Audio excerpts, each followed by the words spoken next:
तो भाई मेरे को इन लोगों ने जेल भेज दिया, उसके ऊपर कौन सी एफआईआर दी, क्यों गिरफ्तार कर लिया, ये सारी डिटेल आज मैं इस वीडियो में बताऊंगी।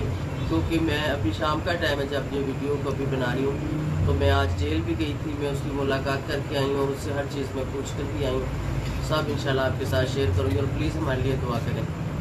अस्सलाम वालेकुम व्यूअर्स, कैसे हैं आप सब? ठीक है, शुक्र अल्हम्दुलिल्लाह, मैं भी ठीक हूँ। Welcome back to my channel. आप देख रहे हैं यूट्यूब चैनल बेबो की रोशनी। तो जैसे कि मैंने आपको पिछले ब्लॉग में बताया था कि मेरी भाई को गिरफ्तार कर रही है, और मैं और अली भाई जब रात को थाने में गए, हमारे साथ मुलाकात नहीं कराई, हमें कहने लगे हमें नहीं पता इधर नहीं। मैंने कहा मुझे फ़ोन कॉल आई है कि थाना सुंबल में जो है ना उसको पकड़ा है, यहाँ से मतलब उसने किसी बंदे को नंबर दिया था। और ये आज से 3 दिन पहले की बात थी, मुझे नहीं पता था इस चीज़ का। मैं अपने काम काजों में बिजी, और मैं ज़्यादातर फ़ोन पे मैं बहुत ज़्यादा बातें करती भी नहीं हूँ, ना ही मुझे उसकी कॉल आई और अल्लाह की तरफ से ना ही मैंने उसको कॉल की। ठीक है, सीन कुछ ऐसा है कि ये अलग से एक बैठक में भोला, ये मेरा भाई, 2 लड़के हो रहे हैं हमारे अपने ही हैं, वो भी ये चारों वहाँ पे रहते हैं। ठीक है, अगर इसको भोले के पास कोई लकड़ी का काम हो तो इसको ये उधर साथ ले जाता है, इसकी दिहाड़ी लगवा देता है। अगर लकड़ी का काम ना हो तो फिर ये बाइकिया चलाने चला जाता है। इसको पुरानी सी मोटरसाइकिल खटारा सी एक मैंने लेके दी थी, फिर ये बाइकिया चलाने चला जाता है। भोला कहता है कि यहाँ से ये निकला तकरीबन शाम के 4 बजे, सेकंड टाइम 4 बजे निकला, क्योंकि उससे भी मैंने पूछा ना, फिर 4 बजे निकला कहता, उसके बाद वापस नहीं आया। मैं तो समझा कि शायद इधर घर चला गया होगा, तो हमें तो यही पता कि ये वहां पे रह रहा है, घर नहीं आया। उसके बाद जब हम लोग थाने गए, क्योंकि उसके बाद तो भोले को कुछ पता नहीं है, उसके बाद उसका रास्ता ही नहीं हुआ। फिर जब हम लोग थाने में गए, थाने जाके जब हमने पता किया, पहले हमें बता नहीं रहे थे, फिर बड़ी रिक्वेस्ट मिन्नत करने के बाद जब एक मुंशी ने हमें बताया, उसने कहा कि उसके ऊपर एफआईआर हो गई है और आज ही वो जो है ना उसको जेल भेजा है। ठीक है, मैंने कहा भाई एफआईआर दे दो, कौन सी एफआईआर दी, क्यों दी है, उसको कहाँ से पकड़ा, कहता है मुझे नहीं पता, आईओ को पता, मुझे नहीं पता, आईओ को पता। मैंने कहा एफआईआर की कॉपी दे दो, वो जी आईओ देगा फलान। हालांकि एफआईआर की कॉपी थाने में जाओ, कोई बंदा जाए, इन्होंने देनी होती, लेकिन हमें नहीं दी, क्योंकि इन्होंने नजायज किया है। क्या किया क्या नहीं किया मुझे ये भी नहीं पता। अब मैं जा रही हूँ उसकी मुलाकात करने, आज मुलाकात का दिन भी है, तो मैंने जल्दी थोड़ा सा इतना से ये देखें, ये चिकन का सालन, आलू और चिकन का ऑलरेडी हम बना ही रहे थे रात को, उसी में से मैंने इसके अंदर थोड़ा सा डाल लिया उसके लिए। ठीक है, और नान लिए साथ, उसके लिए बिस्किट वगैरह लिए। अभी वहाँ जाएंगे, पता चलेगा किधर है, किस हाल में है, वहाँ पे नहीं है, हमें कुछ पता नहीं है। वहाँ जाके पता चलेगा उसके ऊपर क्या पर्चा दिया, उसको भी पता है या नहीं पता, ये उधर पहुँच के पता चलेगा। अभी मैं और जीम रेडी हैं, अली भाई यार, अली भाई का मैं वेट कर रही हूँ। अली भाई को मैंने बुलाया कि मुझे लेके जाओ, क्योंकि मेरी गाड़ी ख़राब है, मेरी गाड़ी के ऊपर 60-70 हज़ार का खर्चा है, वो जब तक ठीक नहीं होती मैं उसको चला नहीं सकती। ठीक है, जब से मैं कश्मीर से आई हूँ गाड़ी मेरी खड़ी है, उसके गोडे जो है वो ख़राब हो गए, उनकी आवाज़ें आ रही हैं। हम तो गोडे ही बोलते हैं, आप लोग पता नहीं क्या बोलते हैं, मुझे नहीं पता। वो कड़ाक कड़ाक कड़ाक कड़ाक हो रही, क्योंकि वो मेरा भाई कह रहा था कि इसको ना चलाओ, वरना ये किसी भी टाइम किसी भी जगह पे ऐसा ना हो कि ये खुल जाए। और फिर उसके इंजन का वाल जो है वो जला हुआ है, उसकी वजह से गाड़ी गर्म हो रही है, वो भी डुलाना, ये सारा कुछ करना है। बहरहाल ये लंबा काम, ये बाद में देखेंगे। अभी मैं अली भाई का वेट कर रही हूँ, अली भाई आते हैं तो हम लोग निकलते हैं, हम लोग जाते हैं सीधे जेल, वहाँ जाके पता करते हैं, हमें मिल गया तो फिर अगला मैं उससे पूछूंगी कि भाई तेरे साथ क्या हुआ है, तेरे साथ क्या नहीं हुआ, तुझे इन लोगों ने क्यों पकड़ा, क्यों नहीं पकड़ा। मुझे पता उन लोगों ने क्यों पकड़ा, क्योंकि हमने 1 महीना ही तकरीबन पहले की बात है, जो नजायज ही इसको जाते हुए पकड़ लिया था। एक पुलिस वाले ने जी वारागर्दी में पकड़ा है। मामा अगर वारागर्दी पकड़ा तो वारागर्दी की एफआईआर दे, उनको कितने पेश कर, उसको किसी कोर्ट में लेके जा, ना कि तू 6 दिन उसको गवाह करके रख ले।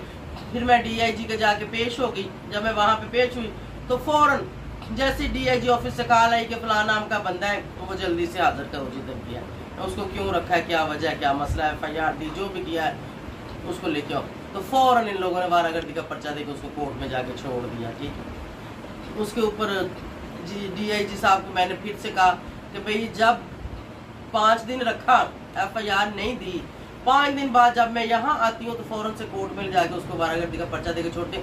अगर वारागर्दी का पर्चा उसके ऊपर देना था तो पहले दिन क्यों नहीं दिया, जब पकड़ा था उसी दिन देना था।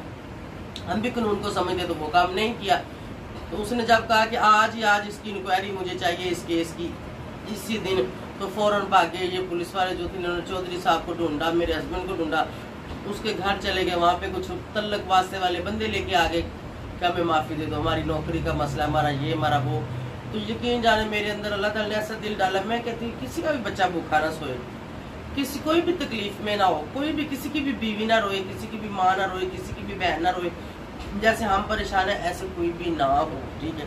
अब मेरे भाई के छोटे छोटे बच्चे, आप लोग कहते हो स्कूल क्यों नहीं जाते, स्कूल क्यों नहीं जाते, कहाँ से जाए स्कूल, हमारे पास पैसे नहीं स्कूल भेजने के।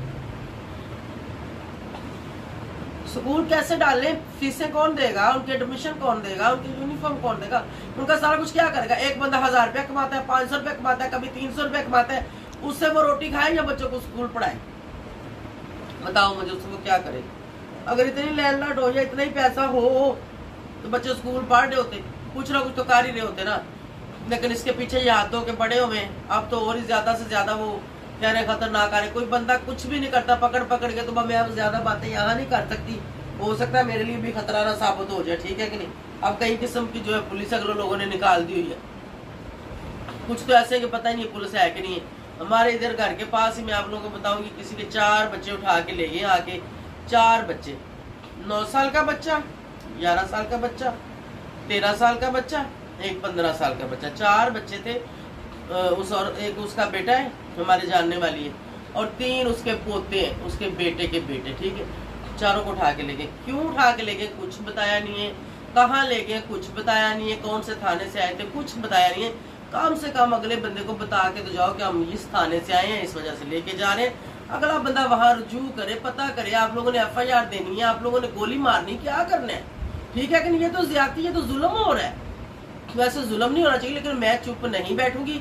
जिसने भी उसको जो भी अपना कोई रिश्ता दिया है ना, उसको जरूर मैं पूछूंगी। और मुझे पता है कि ये उसी बंदे का काम है, या उसने किसी से करवाया है जिसके खिलाफ हमने एप्लीकेशन दी थी। लेकिन हमने उसके साथ एक एग्रीमेंट लिखा था कि हमारी तरफ पुलिस वाले ऐसा नजायज कोई FIR ना दे, ना हमें परेशान करे, ना हम किसी को करते। हमारा कोई वास्ता नहीं तुम लोगों के साथ, हम हमारे बंदे हमें जीने दो।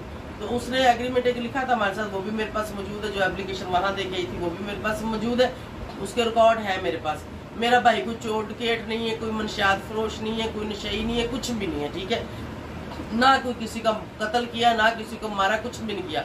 तो फिर क्यों ऐसे पुलिस उसके पीछे अटैम्प पड़ी रहती है, ठीक है कि नहीं। जहाँ जाते हैं रोकते हैं, दे दो 100-200 रुपया। गरीब बंदे के पास 100-200 रुपया नहीं है, उसके पास अगर 100-200 रुपया है, उसने पेट्रोल डलवा लिया बाइक में, तो उसको वहीं पर रोक लेते हैं। ये कोई तरीका है, ये एक के साथ नहीं ऐसे करते।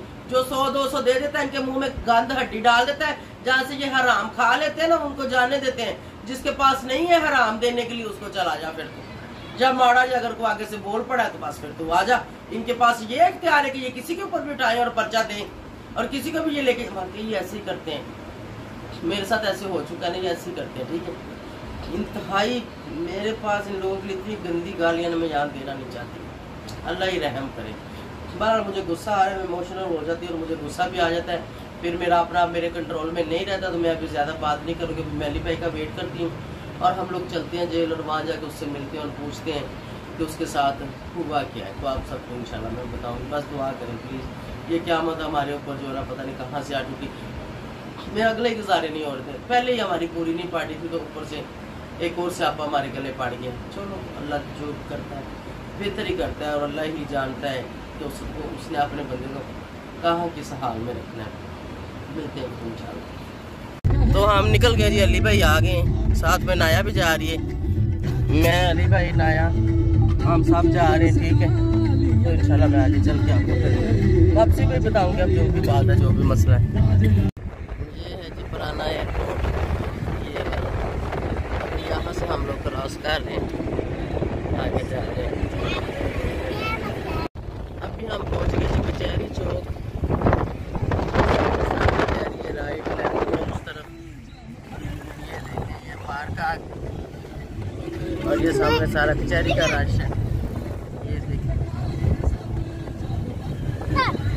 ये पुरानी कचहरी, उस तरफ नई कचहरी। हाँ जी बेटे, ये तंग है। नहीं करती, आराम से बैठो दोनों जने, आराम से बैठो दोनों जने। अच्छा तंग ना करो, तंग ना करो। ले आइयो, डबल शॉपर करवा के लेके आओ, जाओ। तो यहाँ से हम ले रहे हैं जी फ्रूट। ये देखो जीम मोमो सारे ही नीचे फ्रूट लेने चले गए। मैंने उसको बंदे को कहा, उसने कहा मैं डाल के देता हूँ। तो ये सारे लेने खुद चले गए। 100 रुपये बच गया, 300 रुपये के किलो उसने आम लगवाए हैं, हमने भी 3 किलो ले लिए। केले तो अली भाई सही ने कि नहीं सही, या देखो ना निके निके जाने। हेलो, डबल शापर करवा लाई, ऊपर से गंड मारो। अच्छा ये जी हम पहुंच गए यहाँ पर, ये जेल की पहला कॉर्नर। ये देखिए यहाँ से एंटर हो गए।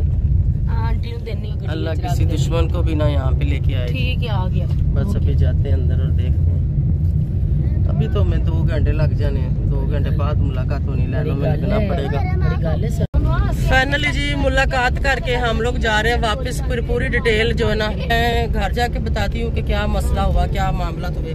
अभी गर्मी से मेरी अपनी हालत खराब है, आप लोग मेरे फेस से अंदाजा कर लो। गर्मी नाल मेरी दी हालत खराब हो रही। मैं अली बहन के एसी चलाओ तो मैं अगे बैठ गई हूँ। मेरे एकदम जड़ा ना मेरी है ना जगह सफा दर्द, मेरा दिल घबराना शुरू हो गया। गर्मी बहुत ज्यादा है जी। घर हम पहुँच गए थे। घर आके मैं थोड़ी देर लेट गई थी क्योंकि मेरी तबीयत बहुत ज्यादा खराब हो गई थी। आगे फिर मैंने मेडिसिन ली, नाश्ता किया, नाश्ते के बगैर ही मैं चली गई थी।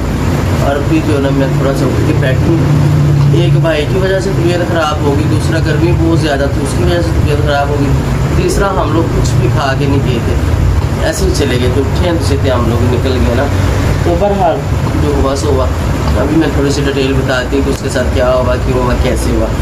वो जब निकला है स्वान में, वो रहता था, ये सारे लोग बोला और सारे स्वान इधर आ गए फैजाबाद के पास ना, वहाँ पे इन्होंने रूम रखा हुआ सब लड़कों ने मिल के वहाँ पर था। वहाँ से वो कहता मैं निकला हूँ, मैं बाइक स्वान स्टॉप पे, वहाँ से मुझे एक सवारी मिली है जिसको मैंने फैसल मस्जिद उतारा है। उसके बाद वहाँ से मुझे एक सवारी मिल गई गोल्डा मोड़, गोल्डा शरीफ वाली साइड, मतलब किसी भी वहाँ जगह का स्टाफ किसी की। कहता वहाँ पे मैंने सवारी उतारी है, ऐसे मतलब वो मर्दी था।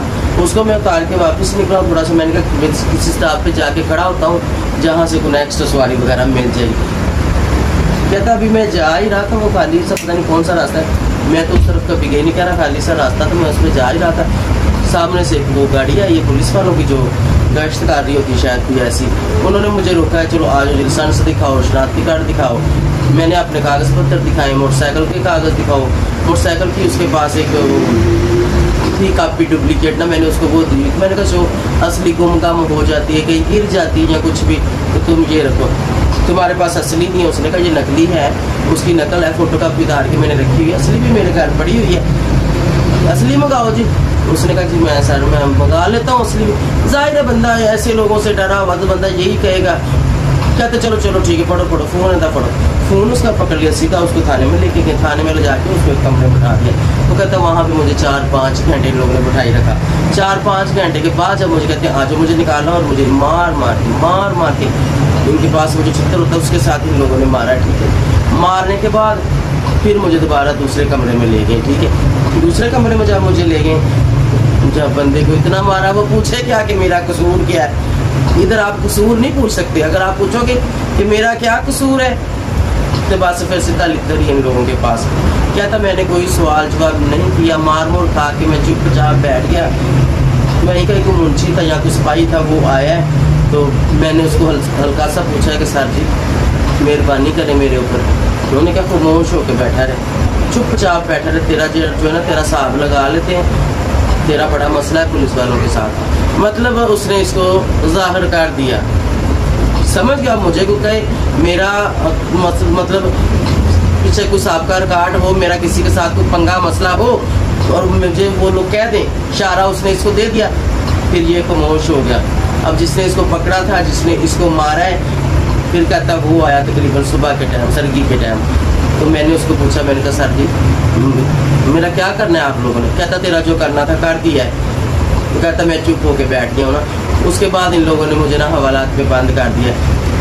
तो हवालात में जब इसको बंद किया है, वहाँ पे कोई बंदा क्या है अपने किसी बंदे से मिलने, कोई और बंदा था, किसी भी केस में होगा वो हमें नहीं पता, उस बंदे से मिलने को गया है। तो उसको इसने जल्दी जल्दी में मेरा नंबर लिखवाया है कि ये मेरी बहन का नंबर, उसको बताएं कि मैं थाना सुंबल जो कि G13 में इस्लामाबाद में मैं वहाँ पे उनको ज़रा तला कर दूँ। ठीक है, उस बंदे की मेहरबानी, उस बेचारे ने मुझे फ़ोन किया शाम के टाइम।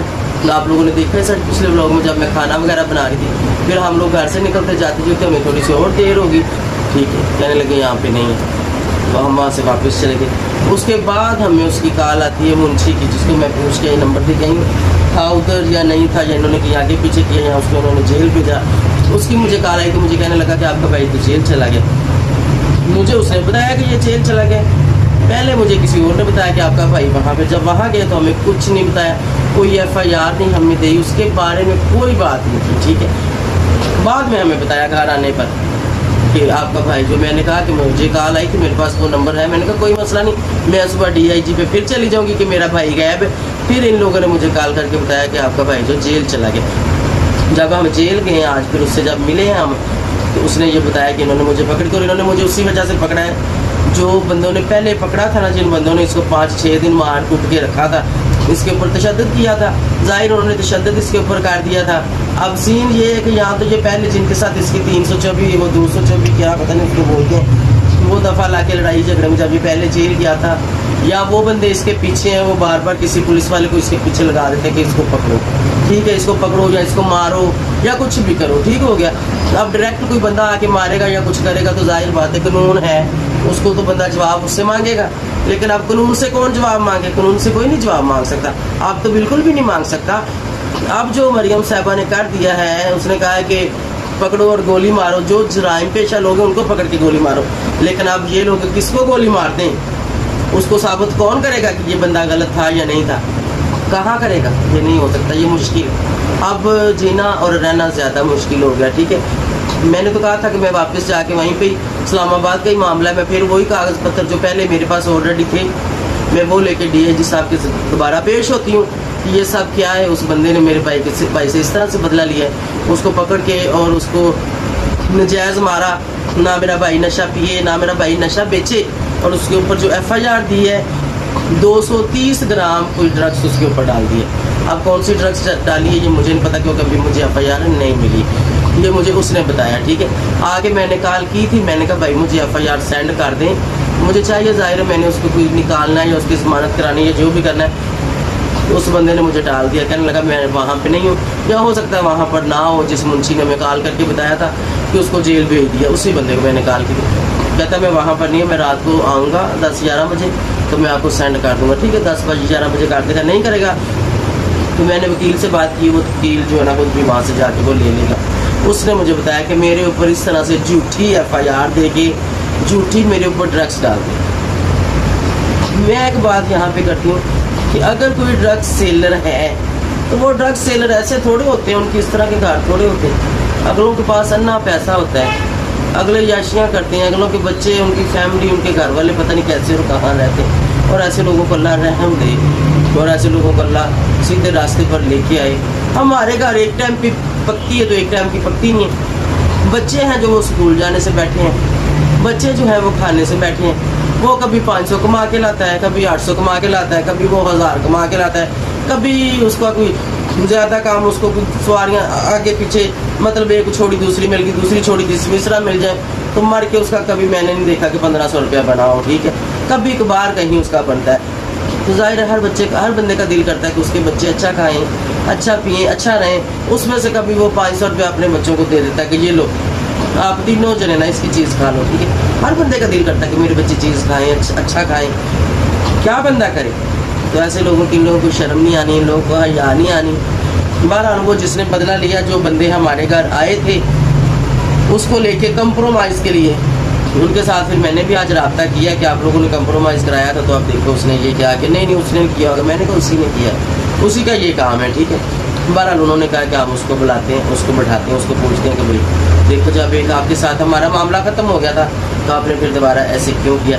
लेकिन मैं उस बंदे को यहाँ पर ये मैसेज दूंगी कि अगर आपने ये कर भी लिया है तो क्या कर लिया आपने, जेल चला गया, जेल से वापस आ जाएगा, जेल से वापस आ जाएगा, ठीक है कि नहीं। और लानत हो तेरे ऊपर, और लानत हो तेरी नौकरी पे, और लानत हो तेरी आल औलाल फैमिली हर चीज़ पे, ठीक है। बगैरत इंसान यहाँ पर अगर तू ना, हम अगर तेरे जैसे होते, अगर हम तुझे माफ़ ना करते, अगर हम उस चीज़ को कंप्रोमाइज़ ना करते तो हो सकता है आज तेरे पास ये इख्तियार ना होता, ये वर्दी तेरे पास ना होती, तू ऐसे ना कर सकता, ठीक है ना। लेकिन हमने तो कहा कि नहीं अल्लाह पे छोड़ दो, और ऐसे मतलब किसी की नौकरी नहीं जानी चाहिए, किसी के बच्चों का रिज़्क नहीं जाना चाहिए।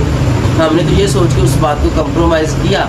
उस टाइम भी इन लोगों ने ज़्यादती की थी, अब भी इन लोगों ने ज़्यादती की, लेकिन मेरे भाई ने कहा है कि मुझे उन्होंने इतना मारा है और मैं दुश्मनी पुलिस के साथ नहीं लेना चाहता। अगर उनका बदला यहाँ पे बराबर हो गया हो तो मैं तो भी अल्लाह का शुक्र करूँगा। मैं इसके बाद जब आऊँगा कहीं भी मैं ये शहर छोड़ जाऊँगा, ठीक है। मतलब जहाँ पे अगर ये लोग मेरे पीछे पड़ गए हैं या पड़े रहेंगे या दोबारा फिर कोई ऐसी हरकत करेंगे, मैं कहीं और चला जाऊँगा। अब और वो कहाँ जाएगा, किधर जाएगा, क्यों जाएगा, वो चीज़ें अब मैं यहाँ नहीं बताऊँगी सोशल मीडिया पर। ये लोग भी मुझे देखते होंगे, कुत्ते भी, ठीक है, तो देखेंगे तो उनको तो फिर पता चल जाएगा। इसलिए अब मैं ये चीज़ इसको जो है ना उसको कहीं इस तरह डिस्कस नहीं करूँगी कि वो आ गया है, कहाँ चला गया, कहाँ नहीं चला गया। बच्चे उसके मेरे साथ हैं, हमारे पास हैं, रहते हैं, रह रहे हैं, बस आप सब उसके लिए दुआ करना। वकील से मैंने बात की थी, वकील ने कहा कि अभी आप 1-2 हफ्ते रुक जाओ, उसके बाद मैं उसकी बेल लगवाऊँगा और वो हो जाएगी। इन लोगों के काम देखो ज़रा, किसी गरीब और किसी शरीफ बंदे के साथ ऐसे करना, इन्हें वो जो है ना नाइंसाफ़ी है। लेकिन हम कुछ नहीं कर सकते, हम कुछ नहीं कर सकते। अगर हम अब आवाज़ उठाएंगे तो हमारी आवाज़ दबा दी जाएगी, ऐसे ही दबा दी जाएगी। कल को हमारे घर को आके रेड कर देगा, हमें उठा के ले जाएगा, पुलिस मुकाबले में मार देगा। कौन पूछेगा इनसे? कोई नहीं पूछ सकता। कहाँ जाएंगे? कहीं नहीं जा सकते। बहुत सारे लोगों के साथ जुल्म और ज़्यादती हो रही है। जब से ये कोई नई पुलिस आ गई, मैं किसी को यहाँ डिस्कस नहीं करना चाहती, ये लो भाई मेरे घर आ जान, ठीक है। तो काफ़ी सारे लोग जो हैं नजायज़ भी जा रहे हैं, जायज़ भी जा रहे हैं। जायज़ भी इनको इस चीज़ का इख्तियार नहीं है कि ये किसी को गोली मारे, ये इख्तियार नहीं है कि ये पुलिस मुकाबले में किसी को मारे। अगर कोई जुर्म कर रहा है उसको पकड़ो, उसको कोर्ट में लेके जाओ, साबित तो करो पहले कि वो कर भी रहा है कि नहीं। हो सकता है कोई कर रहा हो, उसने छोड़ दिया हो सकता है कोई नशा बेचने वाला ना हो, वो पीने वाला हो, ठीक है। हो सकता है किसी ने कोई एक गलती कर दी हो अपनी लाइफ में, तो दोबारा वो ना कर रहा हो। भाई उसकी पूरी तहकीकात करें, उसके ऊपर साबित करें जुर्म, सारे सबूत लगाएं और कोर्ट है फैसला करने वाला। कोर्ट उन लोगों को सजा दे। हम ये नहीं कहते कि किसी मुजरम को सजा, हम तो कहते हैं मुजरम को सजा मिले। हम तो कहते हैं हमारी कंट्री के अंदर जराइम ख़त्म हो, हम ये तो नहीं चाहते कि ना ख़त्म हो, लेकिन ऐसे ख़त्म ना करो कि लोगों के भाइयों को या बेटों को या बच्चों को पकड़ के आप लोग उनके साथ जुल्म करो, ऐसा ना करो। देने के देने भी कभी कभी पड़ जाते हैं, ठीक है। उतना करो जितनी आप में बर्दाश्त है, उतना करो जितना अगर कल को कोई आपकी तरफ आए तो आप बर्दाश्त कर सको, ठीक है कि नहीं। मैं यही कहूँगी और मैं यही कहूँगी कि अल्लाह इनको हिदायत दे। हम लोगों को तो गुजारा जैसे न तैसे फिर भी हो जाएगा, वो आ ही जाएगा। अगर वो 500 कमा के घर में लेके आता था, अगर वो नहीं भी आएगा ना महीना, तो भी गुजारा हो जाएगा। और ऐसे लोगों को अल्लाह हिदायत दे और ऐसे लोगों से अल्लाह ही इनको इबरत का निशाना बनाए जो गलत करते हैं, जो किसी के साथ नाइंसाफ़ी करते हैं, जो हराम सूद खाने के लिए करते हैं, जो किसी का बदला निकालने के लिए करते हैं, उन लोगों के ऊपर लानत है। जो साफ़ और शफाफ और फेयर काम करते हैं, अल्लाह ताला जो उनको और हिम्मत दे वो करें। अल्लाह ताला जो है मैं ऐसे लोगों के साथ खड़ी हूँ, ठीक है। मैं इतनी हिम्मत वाली हूँ, शुक्र अल्हम्दुलिल्लाह। जब ये पीछे जंग वाला माहौल बना था तो हमारे औरतों में भी इतना जज्बा था कि अगर हमारे मर्द ना रहे तो हम भी पीछे खड़े हैं, ठीक है। तो क्या करें, ऐसे लोगों का क्या करें जो किसके साथ नाजायज़ करते हैं, ऐसे लोगों का क्या करें जो नाइंसाफ़ी करते हैं। बहरहाल इन लोगों के ऊपर मुझे ना तो बात करनी है ना ही कुछ कहना है। इन्होंने जो किया सो कर लिया, वो आ जाएगा भाई, इंशाल्लाह जल्दी आ जाएगा, ले आएंगे हम, कोई बात नहीं। और सौ दुनिया में लगी रहती है, अच्छे बुरे वक्त आते ही रहते हैं। बार परेशानी हुई, टेंशन बनी, तबीयत यहाँ मेरी ख़राब हुई, उधर वालदा की तबीयत बहुत ज़्यादा ख़राब है। कुछ लोग पूछ रहे अम्मी की दिन उनकी पहली तबीयत नहीं ठीक थी, जब उनको इस बात का पता चला तो तबीयत और ज़्यादा ख़राब हो गई है। बहरहाल मेरी वालदा के लिए भी दुआ करना, भाई के लिए भी दुआ करना। उसको ला के मैंने सकीना गैप भी कर देना, कि साइड पे उसको किसी गाँव में मैंने भेज देना कि वहाँ जाके अपनी मेहनत मजदूरी कर। बहुत सारे हमारे रिलेटिव हैं जो गाँव में ज़िम्मेदारा करते हैं, मैं आज उसको यही बोल के आई, मैंने कहा किसी ऐसी जगह पर चले जाना जहाँ पर 100 खेती बाड़ी के काम होते, करनी तो मजदूरी है, बाइकिया चला के भी मजदूरी करनी है, वहाँ जाके कहीं चला के मजदूरी कर लेना, कोई ट्रैक्टर किसी गांव में जाके चला लेना, ठीक है, तो भी गुजारा हो जाएगा। तो इंशाल्लाह जो भी होगा अच्छा ही होगा। और अल्लाह ताला जो करता है अपने बंदे के लिए बेहतर ही करता है। मैं अपनी हर चीज़ हर फैसला अपनी अल्लाह पे छोड़ देती हूँ। अगर हमारे साथ नाइंसाफ़ी हुई है तो उसका इंसाफ मेरा अल्लाह लेगा, मैं किसी को कुछ नहीं कहती। तो मुझे दे दे इजाज़त, thank you so much for watching. आप मेरी बात को समझ के होंगे, ठीक है, तो मुझे इजाज़त दें, अल्लाह हाफ़िज़।